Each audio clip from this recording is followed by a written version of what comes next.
There are a few things in this world I just don't understand. Why doesn't the bad guy just shoot James Bond in the head when he has him tied up the last 5 minutes of every single James Bond movie? What's the point of having turning signals if I don't activate them until I'm already mid-turn after slowing down? You know, I've heard this song probably 100 times now, but I still don't know what a love song baby is. The song's really cute though. How come, although their driving laws are among some of the most strict in the nation, Washington State residents, terrible driver. When I noticed they didn't have those little phones on the airlines anymore, I went ahead and asked the steward if it's because everyone has cell phones now. What kind of sense does that make? You're not allowed to use your cell phone on an airplane, Mac. Where does Rambo find the time, the supplies, or the reason to keep his entire body perfectly waxed? What kind of name is Gnarls Barkley anyway? Is there anyone out there that actually enjoys listening to hours of stupid talk radio in the morning on their favorite music station? How come on the laundry detergent cap only numbers 2 and 3 mean something, but 1 and 4 mean nothing? Alright, cell phone, I appreciate you telling me that your battery is dead, but please do not waste the rest of it telling me 100 more times! How come a person can get fined up to $20,000 for killing an unborn eagle, yet some abortion doctors can get paid up to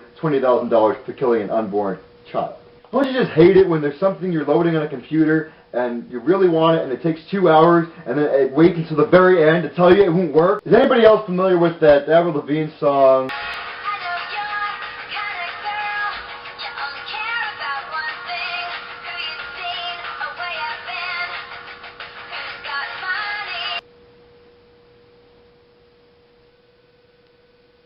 That's 3 things! How come when you go to one of those long, drawn-out online websites that you have to do the username and all, if you make one mistake, it makes it so you can't use the same username again? How do you get milk from an almond? Or from a bean? For that matter, how do you get syrup from corn? Is it really possible to set fire to the rain? How am I supposed to fold a fitted sheet? Who named their kid Gnarls? How come some fancy Italian cheeses are aged 4 years, you stick it in your fridge for 4 weeks, already blue moldy? What kind of idiot pays for water anyway? Don't you just hate it when a construction worker holds a slow sign and says, "Come on, hurry up!" You know, I bought one of those waterless hand sanitizers the other day, looked at the ingredients, and guess what the first ingredient was? Water! How come on home phone caller IDs, long distance, they don't have the 1 preceding the entire number? And don't even get me started on Subarus!